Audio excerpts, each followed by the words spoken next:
All right, good evening, guys. Let me move this mic out of the way real quick. So tonight I just want to do a little devotional talk here. I'm going to talk a few minutes about, this is a passage out of 2 Corinthians. Again, thank you guys that'll be joining me here on YouTube and also on Periscope. I'm Ricky Scaparro, the founder and the pastor of End Time Headlines. Good to see you too. Thank you for joining me. I know some of you guys were looking for a prophetic update or a viewpoint segment, and I've decided there is so much news going on that I'm actually going to probably do that tomorrow morning and just give one longer update for Thursday and Friday to cap off the week before we go into our last week before Christmas. Thank you guys for joining. Let me know where you guys are joining me. I saw West Virginia here. You guys that are tuning in tonight before we get started. We got New York. All right, so thank you. We got some more New Yorkers. West Virginia, New York. Wow, we got a lot of New Yorkers. I've got family in New York. Iowa, Chattanooga, California, Georgia, Kentucky's in the house, Alabama, Alberta, Canada, Bethlehem, Georgia, New York. We got a lot of people from New York. All right, guys, thank you for joining me. I'm sure others will chime in as we go through this. Again, I'm going to be in 2 Corinthians. Now, I'm going to change up some things. Los Angeles is in the house. We're going to change up some things here a little bit. Normally I use King James or New King James. I'm going to be speaking, when I do this little devotional here, I'm going to talk about a passage out of 2 Corinthians chapter. We're going to start about chapter 1, verse 3. And we're going to go on to about verse 11. But I'm going to be reading from the New Living Translation. Again, the New Living Translation. This is a translation, I'll be honest with you, it's kind of grown on me over the past 3 or 4 years. Usually, again, I'm a King James individual, and I like New King James, but I like how this is worded in New King James. So here it is. Listen what Paul says, and then we'll talk a little bit about this, because this is interesting, because I believe this is going to answer a lot of, if you're maybe a baby Christian, maybe if you've not been saved very long, this is one of the questions that will get brought up sometimes in your walk with God. Okay, here it is. Here's Paul speaking. All praise to God, the Father of our Lord Jesus Christ. God is our merciful Father and the source of all comfort. He comforts us, and he's speaking to his disciples. He comforts us in all our troubles. Watch this, so that we can comfort others. Let me say that again. He comforts us in all our troubles. Why? Because he is the source of all comfort. So that we can comfort others. When they are troubled, we will be able to give them the same comfort God has given us. For the more we suffer for Christ, the more God will shower us with his comfort through Christ. I love that. Even when we are weighed down with troubles tonight, it is for your comfort and salvation. Come on, there's something you don't hear much. For when we ourselves are comforted, we will certainly comfort you. Then you can patiently endure the same things we suffer. For we are confident that as you share in our sufferings, you will also share in the comfort God gives us. Let me say it like this. Here's the bottom line, guys. Everything that you and I will go through on this side of heaven, God has strategically, listen, if you're in the will of God, the Bible says in Romans chapter 8, verse 28, for we know that God works all things together for those who love him and is called according to his purpose. Okay, so if you're in the will of God, you're doing the will of God, you're walking in the will of God, you're adhering to his commandments, you're praying, and you know the Bible says in Romans chapter 12 that there's the good, acceptable, and perfect will of God. And so I'm pretty sure that most of us here that calls ourselves a believer, we're either in one of these 3 categories. We're either in the good will, the acceptable will, or the perfect will of God. But I believe in God's mercy and sovereignty that all 3 of these paths will intersect and they will come to a pinnacle, and they all lead to the same path. I honestly believe that. I've said this analogy before. I believe there's the good, acceptable, and perfect will of God. I believe that it's like the bumper rails and when you go bowling, you put them up for your kids and you throw the ball down. Regardless of how the ball goes down the aisle, whether it veers to the left or whether it veers too far to the right, eventually grace, those bumper rails, which I call the grace of God, the mercy of God, will catch the ball and it will put it back on its target. Again, maybe you're in the good, acceptable, perfect will of God, but if you're continually striving to serve Him, you're praying, you're seeking His face. Come on, the Bible says in Hebrews that those who come to God must first believe that He is, and that He's a rewarder of those who diligently seek Him. I believe God has a way of getting our attention and getting us back on course, thus the bumper rails. The grace of God will knock us back on course no matter how far we drift off, if our heart is pliable, it's soft, and we have a repentive heart like David did to keep us on course. But one thing I've learned over 15 years of serving the Lord, everything that we go through is not for our purpose, but it's for His purpose. Let me say that again. Everything that you and I will go through on this side of heaven, God ultimately has a plan at the end of the road that He took you through come on, I'm going to talk to somebody just for a second. We're going to get real. He allowed you to go through the abuse. He allowed you to go through the molestation. He allowed you to go through the rejection. He allowed you to be rejected by people, rejected by a man, rejected by a woman, rejected by a church. He allowed your job to dry up. Come on, Elijah, the brook had to dry up for you to get to where God had to take you.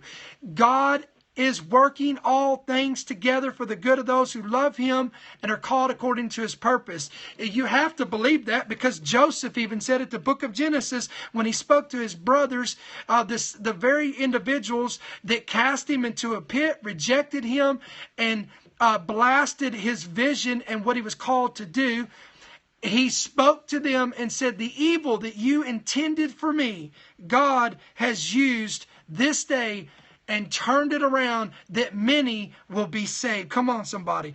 Again, I said it before. Let me just read on what it says. Let me read this again. I've got to read this again. He comforts us in all our troubles so that we can comfort others. Have you ever noticed if someone has a deliverance ministry, if they're called into a ministry of deliverance, it's because they had to be delivered.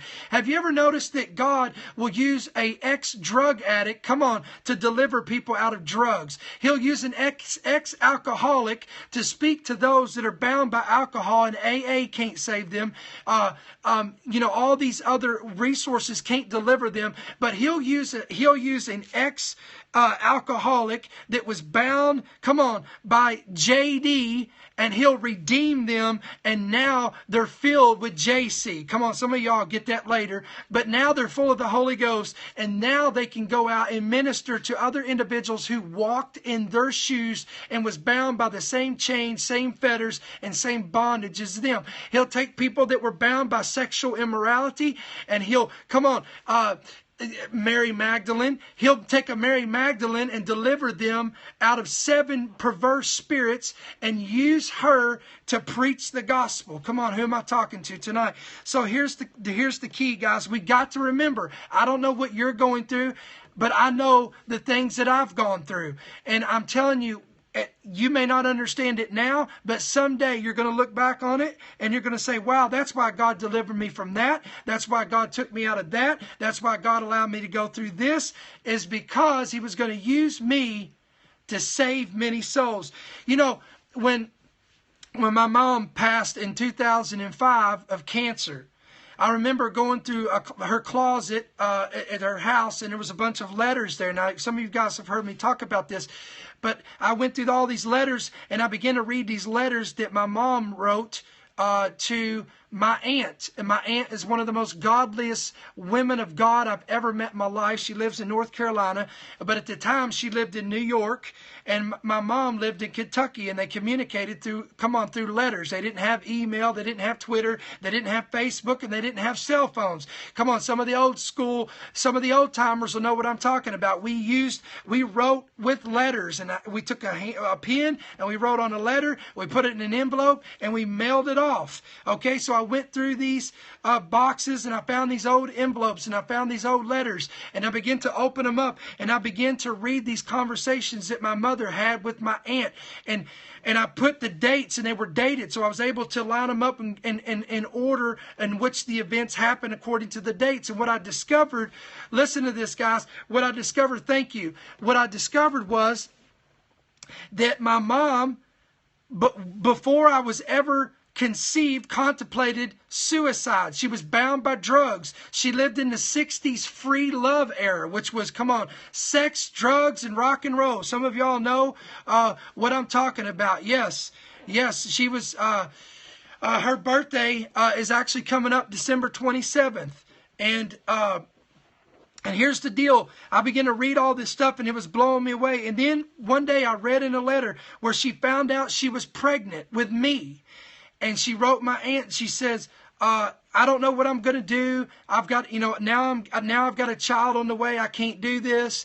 I've got too many drug addictions. I've got this and that. And she says, I think I'm going to have an abortion. Listen to me, guys.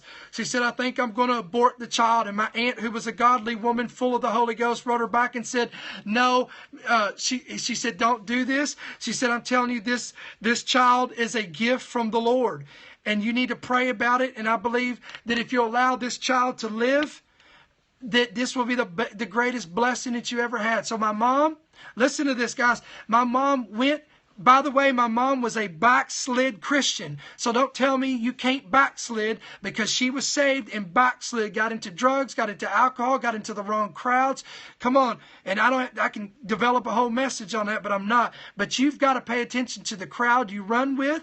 The Bible says it talks about corrupt communication will corrupt good manners. So again, she got in the wrong crowd with the wrong people and the wrong situation, and it pulled her off course. But the Bible says, come on, I'm going to get excited here for just a second. The Bible says that if a man or a woman be born again, that the seed of God is in them and remains in them. Okay, so what I'm talking about is the seed of God was already planted in her, and while my aunt was praying for her, and while the church was praying for her, and she went alone, she laid in bed. See, some of you people that are watching this right now by Periscope or by YouTube, you're a self-proclaimed atheist or an agnostic, and you say there is no God. But at the end of the day, late at night, in the midnight hour, when you're laying in your bed and there's no one else around, there's no blogs, there's nobody's up, there's nobody that you can vent to, and you're laying there on your back, there will be a day come, sir, or a day come, ma'am, that it will be you and the God of the universe. And when all the dust settles and it all clears, it will be you and the creator of the universe, and you're going to have to answer to yourself. So I don't care how hard you are. I don't care what you are, what gang you're in, or what you've achieved on this earth. It is appointed unto man once to die, and then the judgment. The Bible says that God has put eternity in every man's heart. Every man's heart. I don't care who you are, how old you are, what ethnicity you are. It doesn't matter. I don't care what your background is. Because again, God has put eternity in every man's heart. And I've said this before, that we're all looking for God, but many people's got the wrong phone number. So I'm going to give you the right phone number at the end of this segment. So if you'll just hold on for a second, I'll give you the right number. Come on. You've been calling this God, you've been calling that God, you've been calling this avenue and calling that avenue, but nobody's answering the call. Nobody can help you. Come on. Nobody can comfort you. But I'm going to connect you, as Paul said, to the source of all comfort tonight, if you don't mind. So here's the point. My mom laid in bed, contemplating abortion, contemplating suicide, and the same God that touched her years previous invaded her bedroom, came upon her, and shook her while she was in bed. She began to weep. She began to cry. And listen to me, guys. All of a sudden, She never picked up a pipe again. She never picked up a joint again. She never picked up alcohol again. She contacted my aunt and she says, I've stopped the drugs. I've stopped drinking. I've done it all. I'm going to keep the child. And I thank God, thank you, Jesus, that she made that decision, because if it was not for her decision, 38 years ago, I would not be here today. And now, today, to God be the glory, thousands, hundreds of thousands of people are hearing the gospel through her seed that came out of her, that the devil tried to abort 38 years ago. So what am I talking about? What I'm talking about is that what the enemy intended for evil, God turned it around and used it for good. So here's my point, guys. Why did my dad leave me when I was probably 6 months old in the crib? Why did he walk out on me? Why did I never have an opportunity until I was about 27 years old to connect with my biological father? I could choose to become bitter, but I chose to become better. And I said, God, I'm going to use the opportunity. My dad was not there for me, but if I ever, and I made this proclamation years ago, if I ever become a father, I'll be the best father that I could ever be, because I never had the opportunity to have the father that I wanted. So I'm going to sow that seed into my kids. So guys, what the devil intended for evil, God is using it so that I can be a comfort to other people. So I don't know what you're going through. I don't know what your situation is, but God has not abandoned you. Stop looking to a bottle. Stop looking to a drug. Stop looking to everything else. But I'm telling you, there is a God of comfort. Let me go on. Verse 8. Again, this is 2 Corinthians chapter 1, verse 8. We think you ought to know, dear brothers and sisters, about the trouble we went through in the province of Asia. You mean the disciples had troubles? Yes. Listen what he says. We were crushed and overwhelmed beyond our ability to endure. Come on, I apologize to you for the Christian that told you, give your heart to Jesus, and when you give your heart to Jesus, everything's going to be great, everything's going to be roses and daisies and rainbows and comfortable, and God's going to show up with a bag of money at your door, and you're never going to have any tribulation, you're never going to have any persecution, your family's going to love your decision to serve Christ. Come on, your husband's going to love you, your wife's going to love you, and everybody and all your old friends are going to embrace you because of your decision for Jesus. I apologize for the person who lied to you. First of all, they need to repent. Second of all, that's not biblical. And thirdly, you know what the Bible says? Peter told the believers in his epistle that he says, find it not strange that those who you used to run with will begin to call you crazy, and they will abhor you because your decision to not run in the same dispensation or the flood of dispensation that they're running in, and the drinking and the partying and the abominable works. But Peter says, but rejoice, because there will be a day, my friend, that they will stand before a living God and give an account for themselves. But Peter says, but you fear the Lord and depart from evil. Okay? Paul says we are crushed and overwhelmed beyond our ability and to endure, and we thought we would never live through it. Again, this is the New Living Translation. In fact, we expected to die.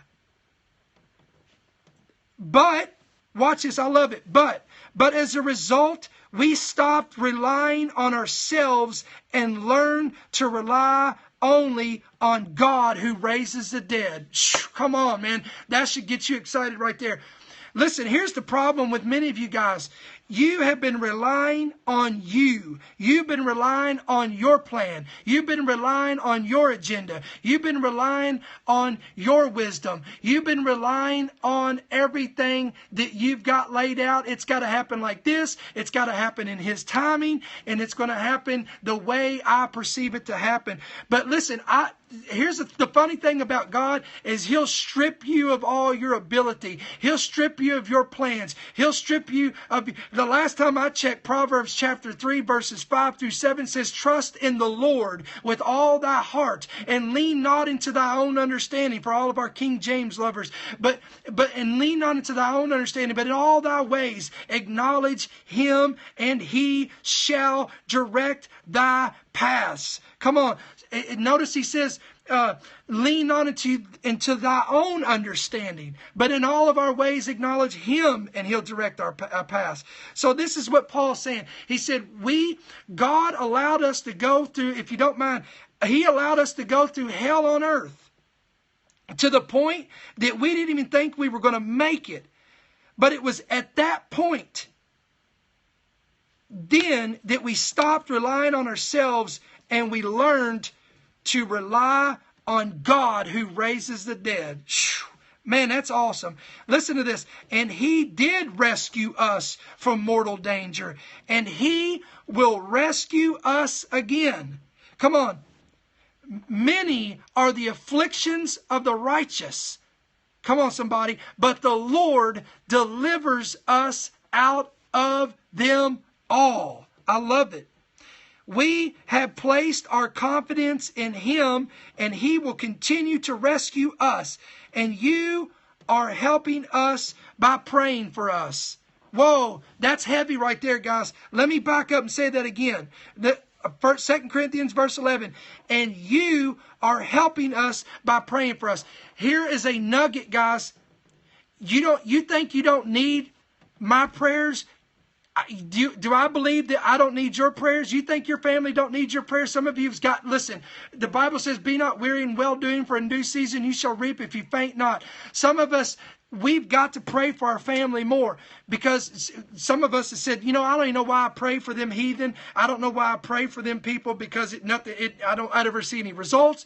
They don't ever listen to me. They reject what I say. They're still doing the same garbage they used to do. They're still in the same trouble. Come on. They're still with that same fool they've been with. They still don't want to get rid of that person. They still want to keep doing what they're doing. But I'm telling you, friends, prayer is the key of rescue. Oh, come on. I got to say it again. Prayer is the key to rescue. Notice that when James was beheaded by the sword in the book of Acts, your Bible says that Peter was the next to get his head cut off. But the Bible says that he slept that night while he was on death row. Number one, why? Because Peter had a word from God. Number two, he was delivered, watch this, he was delivered by the angel of the Lord, and he found out it was through the prayer and intercession of the house of Rhoda. So again, prayer is the key to rescue.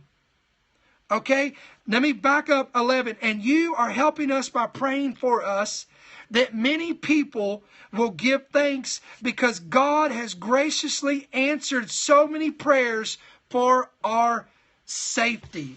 Okay, so I'm going to stop right there, and here's what we're going to do. I don't care how bad your situation is.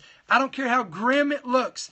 I don't care what the doctor said. I don't care what the banker said. I don't care what the lawyer has said. I don't care what they've said about your marriage. I don't care what they said about your kids. I don't care what they said about your health. I don't care what they said about your church.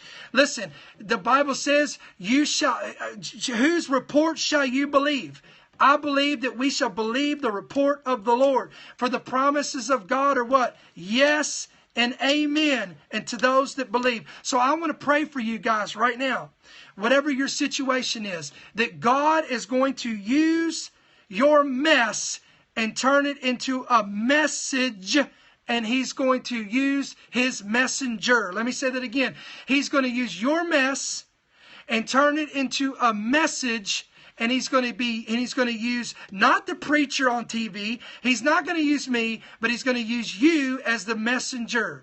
So, Father, in the name of Jesus, Lord, I pray for my friends. I pray for my partners. I pray for the subscribers of this ministry, those who have happened to just stumble upon this.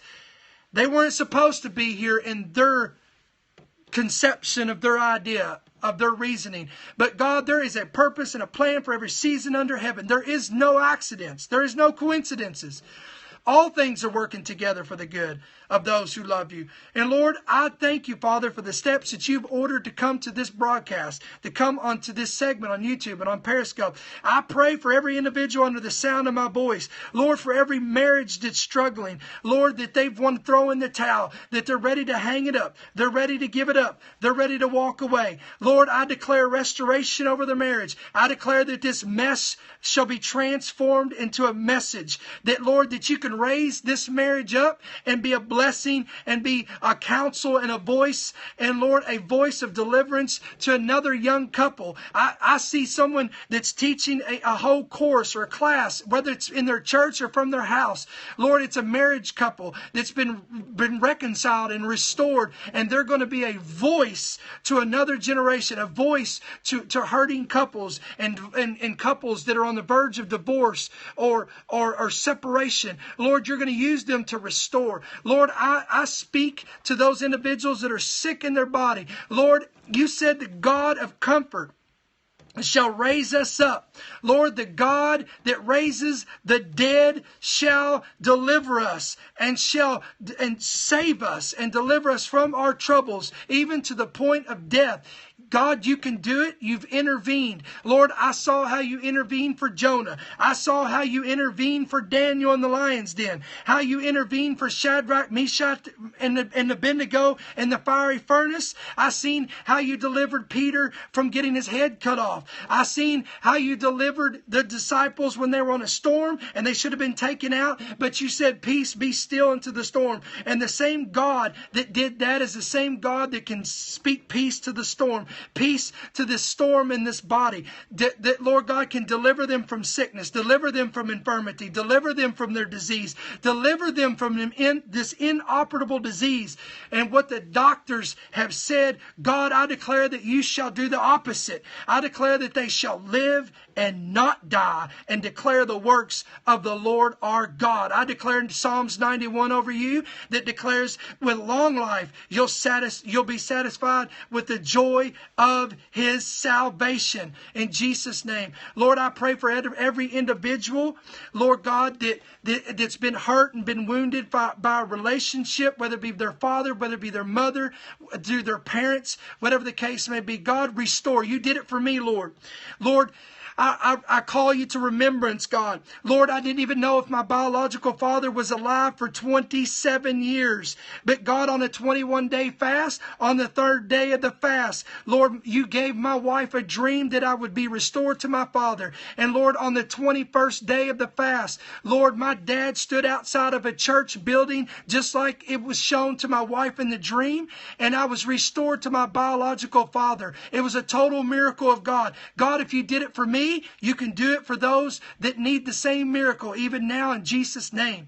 Lord, I pray for those that have been hurt and wounded by a church, by a ministry, by a pastor, by an evangelist, by an apostle, by a teacher, by a prophet. Lord, those that have been hurt and been wounded by false prophecies and false prophets and false apostles. Lord, heal those wounds. Lord God, I just thank you that, Lord, that we should not put our trust and confidence in men, but we're to put our trust and confidence in God, who is the God of all comfort. Lord, comfort the wounded, comfort the hurting, comfort the downcast. Lord, I thank you that weeping is endured for the night, but God, joy is coming in the morning. A season of weeping is being transitioned into a season of joy unspeakable and full of glory. I declare it, I decree it, I speak it over your people in Jesus' name. Father, I rebuke the spirit of fear that's trying to grip people in every state in America, that's gripping schools, that they're closing schools because of their children, that's gripping the nation, gripping the leaders, gripping the leadership, gripping the God's people. I rebuke the spirit of fear. God, you've not given us the spirit of fear, but of power, love, and a sound mind. We declare that, Lord God, that the church shall rise up and with a straight backbone and with a spirit of boldness. You said the righteous are as bold as a lion. Lord, may your remnant rise, trim her wicks and fill her lamps and be burning for you like a burning lamp, like John in the wilderness saying, thus saith the Lord, and preaching a message of repentance, the the blood and the cross and restoring the altar of the Lord in this hour in Jesus' name. Thank you, Lord. Thank you, Lord. Now, Father, I just thank you for the testimonies that are going to come in. Lord, in Jesus' name, Lord, that spirit of darkness and suicide and hopelessness that's trying to grip somebody watching this, I rebuke it in Jesus' name. I speak hope to you. I speak peace to you. I speak life to you in Jesus' name. The devil has told you to take your life, but Jesus said in John 10:10, I have come to give you life and give it to you more abundantly. Friend, listen, I told you at the beginning of this broadcast that many of you have been dialing the wrong number. Come on, you've called Buddha and he couldn't answer you. You called on Allah and he couldn't answer you. You've called on Muhammad and he couldn't answer you. You've called on Confucius and he couldn't answer you. You've called on the sun god, he couldn't answer you. You've called on all these other gods. The Bible says, friend, in the book of 1 Corinthians, there are many so-called gods, but there's one God, one Lord, one faith, and one baptism. There's one God of heaven, and it's the Father, and he's the God of Abraham, Isaac, and Jacob. There's one Lord and one Savior and one Messiah, and his name is Jesus Christ, the only name given under heaven unto men in which we must be saved. Friend, there's no other way. Jesus said, I am the gate I am the shepherd to the fold. If any man tries to come in any other way, he is a thief and a robber, and he'll be cast out. He says, I am the door of the fold. I am the way, the truth, and the life. No man comes into the Father but through me. So, friend, if you've called all these numbers and nobody could heal you, nobody could hear you, nobody could help you, nobody could save you, nobody could redeem you, my friends, I want to introduce you to my friend, my personal Savior, the comfort, the God of comfort, the God of hope, and the Messiah, Jesus Christ. It's plain and simple, guys. This is all you got to do. The Bible says if you'll repent of your sins, change your mind, repent of your actions, stop doing things your own way. There's a way that seems right unto man, but it's the end. In the end, it leads to death.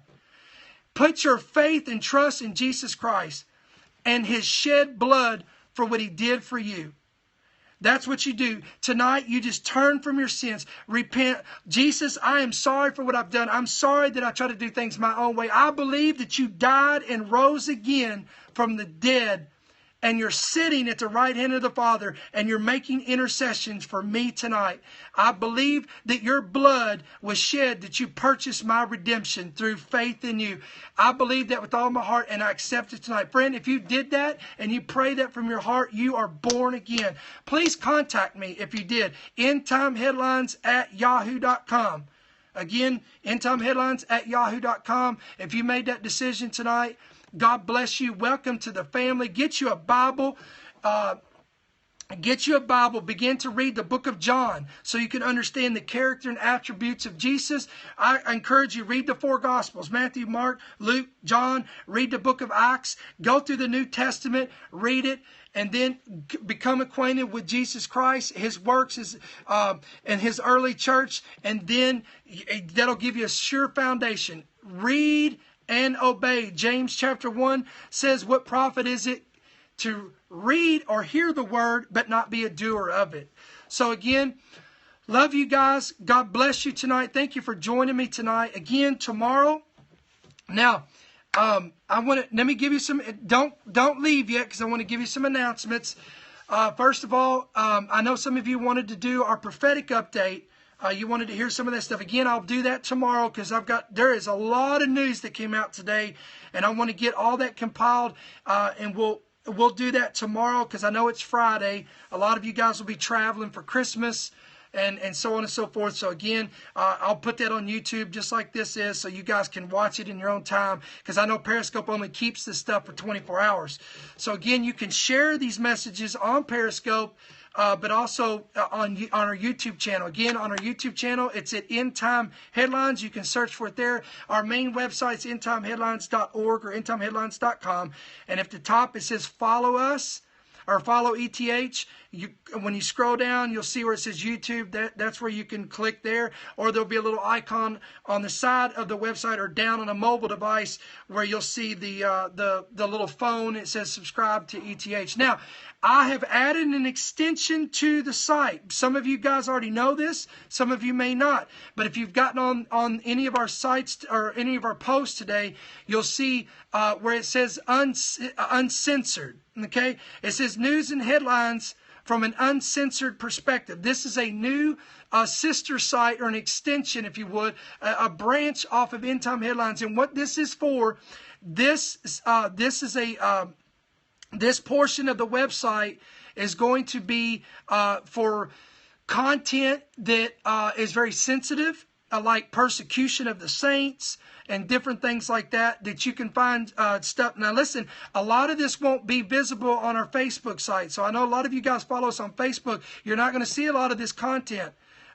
You need to go onto the main website. You'll see there. Now, some of these links I will put up there so it can draw you in and get you. I want to get you introduced to the new site, or to the extension of this site. Get familiar with it, and it looks identical to the main site, so you're not going to get lost again. But it's a kind of a backdoor to the main website, but you'll find content that you would normally not find on the main site. So again, thank you for your prayers. Thank you for your support. Again, if you'd like to support this ministry, as always, whatever the Lord puts on your heart, you can partner with us, or one-time giving, whatever the Lord puts on your heart. You can do that on our main website, endtimeheadlines.org.com, and you'll see several places there that you can donate by check, money order, or through PayPal. So thank you, guys. Love you. God bless you. Have a good night. Get some sleep. Get some rest.